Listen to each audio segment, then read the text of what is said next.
네, 교과서 92쪽 밑줄 치도록 하겠습니다. 먼저 첫 번째 줄, 10세기 초에 중국 북쪽에서는 거란족의 나라를 세우고 발해를 멸망시키며 강대국으로 성장하였다.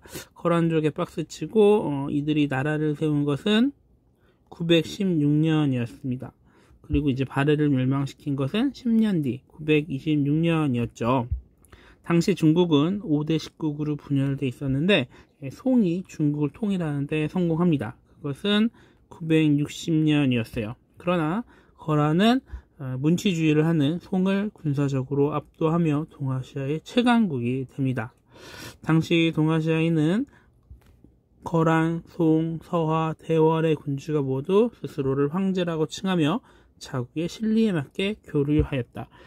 이 서화는 그 비단길상에 위치했던 나라로 도낭을 근처로 해가지고 비단길상이 있어가지고 동서무역에서 많은 이익을 얻었던 나라고 몽골 초원과 중국의 사이에 있었다, 이렇게 이해하면 됩니다. 그리고 대월은 오늘날의 베트남이죠.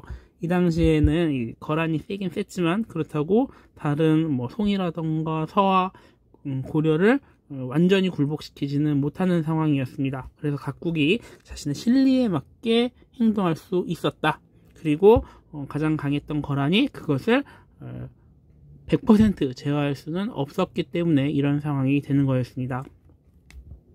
이렇게 고만고만한 나라들이 존재하는 다원적인 국제질서 속에서 고려의 국왕도 실리를 위해 송과 거란을 향해서는 자신을 왕으로 낮추지만 이는 형식이 지나지 않았고 대내적으로는 황제국 체제를 지향하였다. 황제국 체제에도 박스치고 이러한 것을 이제 외왕내제라고 합니다. 더 센 나라에 대해서는 자신을 왕이라고 낮추지만 국내에서는 황제가 사용하는 제도, 용어, 격식 이런 것들을 사용하는 거죠. 그러니까 완전한 황제국은 아닌데 왕국과 황제국의 사이, 그래서 왕국이면서도 황제국을 지향하는 체제, 이렇게 보면 될 것 같아요. 한 줄 밑으로 내려가서 이 조그맣게 팔관회가 나와 있죠. 이 팔관회는 연등회와 함께 대표적인 불교 행사였는데 연등회하고의 차이가 있다면 토속신앙도 같이 섬겼다. 매년 연말에 개최된 팔관회에서는 송의 상인, 여러 여진의 부족, 탐라 등의 사절단이 고려의 토산물을 바쳐왔고 고려의 국왕은 이들에게 선물을 하사하는 등 해동천자로서의 위상을 가지고 있었다. 그래서 고려가 황제국 체제를 지향하고 있었다. 이런 것들을 보여주는 거죠. 다음은 이제 93쪽입니다. 거란과 충돌이 이제 3번에 걸쳐 이어지는데 6번째 줄까지 이렇게 묶어가지고 1차 침입이라고 합니다. 이 1차 침입은 993년이었어요. 고려 6대 성종 때였죠. 그리고 다음 6줄은 이렇게 묶어가지고 2차 침입 1009년이었습니다. 그리고 이제 3차가 같이 나오는데 3차는 9년 뒤 1018년입니다. 그리고 끝에 3줄은 묶어가지고 이 전쟁의 결과라고 씁니다. 먼저 1차 침입부터 살펴볼게요. 첫 번째 줄, 거란의 힘이 강성해지자 송은 고려의 군사적인 협력을 요청하게 됩니다. 송의 동그라미 군사적 협력에 점을 찍습니다. 한 줄 밑으로 내려가서 거란은 송과 고려의 연합을 막고자 고려를 침입하였다. 연합에 점을 찍으세요. 이 연합을 끊는 게 목적이었어요. 서희의 동그라미하고 거란의 소소년과 외교 담판을 벌이죠. 그래가지고 2개를 약속하고 2개를 얻어내는데 첫 번째가 이제 송과 외교 관계를 끊는다. 1번. 그리고 거란과 외교 관계를 우리가 맺는다. 사실은 이게 4대 외교입니다. 그냥 외교는 아니고 거란이 우리보다 세니까 우리가 동생 나라로서 예를 차려주는 거죠. 또 대신에 여진족을 몰아낸 뒤에 강동 6주에 대한 관할권을 획득해 가죠. 3번. 그리고 얻어낸 거 하나 더는 즉시 철수가 있는데 안 나와 있어요. 두 번째 문단에서 그러나 고려가 계속 송과 관계를 유지했고 거란에 대해서는 사대를 하지 않았죠. 그래서 이들이 다시 고려를 침입한다. 이게 2차 침입인데, 이번에도 고려가 거란과 외교 관계를 회복할 것을 약속하며 철수시킨다. 여기서 한번 끊고 이제 3차 침입이 나오는데, 그러나 또 고려가 거란과 외교 관계를 맺지 않았고 세 번째로 침입을 하게 됩니다.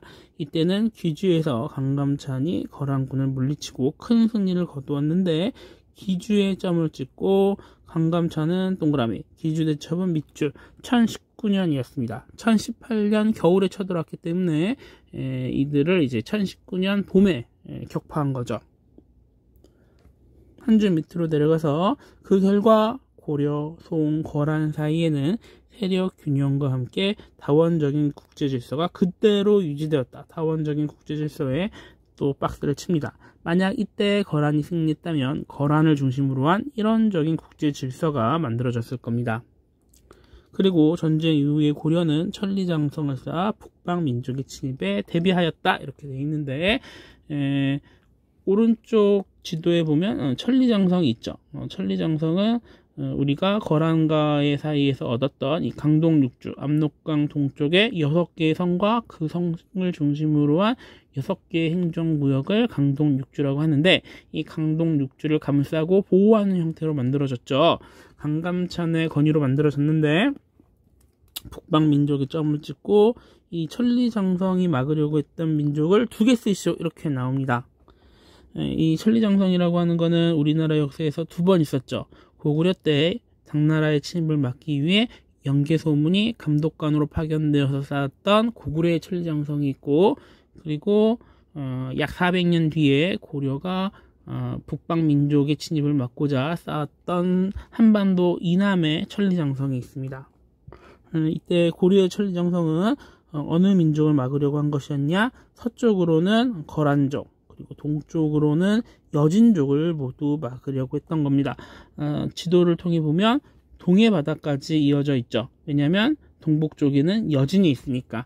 이 여진이 약 100년 뒤에 금나라를 세우고 만주와 중국 북부를 장악하게 되는데, 이때부터 그러한 기미가 보이고 있었죠. 그래서 여진에 대해서도 함께 대비할 필요가 있었다. 이것을 알아두면 좋습니다. 밑으로 가서 이제 서희와 소손영의 단판을 잠깐 보겠습니다. 이 사람이 1차 침입을 했던 거란의 장수 소손영인데 뭐라고 했냐면, 너희는 예신라 땅에서 건국하였고 고구려의 옛 땅은 우리의 영토다. 우리는 고구려의 옛 영토에서 건국된 나라다. 또 너희는 우리와도 가까운데 통을 섬기고 있으니 우리가 정벌하러 온 것이다. 우리에게 고구려 땅을 다 떼어 바치고 국교를 회복한다면 돌아갈 것이다. 이렇게 얘기를 했는데, 서희가 뭐라고 그랬냐? 그렇지 않다. 우리가 바로 고구려의 후계자다. 그래서 나라 이름을 고려라고 한 것이다. 그리고 평양을 수도로 정한 것도 그런 이유 때문이다. 너희와 통하지 못하는 것은 여진이 가운데서 차단하여 국교를 막고 있기 때문이다. 만일 여진을 몰아내고 우리의 옛 땅을 회복하여 길이 통하게 된다면 어찌 너희와 국교를 통하지 않겠는가? 이렇게 이야기했습니다. 여기서 옛 땅이라고 하는 거, 우리의 옛 땅이 바로 이번에 이제 관할권을 얻게 되는 강동 6주가 되는 거죠. 강동 6주의 의미는 우리의 영토가 처음으로 압록강에 닿았다. 압록강과 두만강이라고 하는 우리의 국토와 국경이 지금 완성되고 있는 과정 중에 있다. 이런 의미가 있죠. 또한 서희가 만약에 이때 맞다, 우리는 신라를 계승한 나라다 이래버리면은 고구려 역사는 우리하고 멀어지는 거였습니다. 그런데 서희가 다행스럽게도 고구려가 고려의 전신이었다. 고려는 고구려를 계승한 국가다라는 말을 했기 때문에 당시 고려인들이 고구려 계승 의식을 가지고 있었으며 그것이 우리 민족에게 계속해서 남아 있었다. 이러한 역사적인 근거가 되는 것입니다. 네, 여기까지 하겠습니다.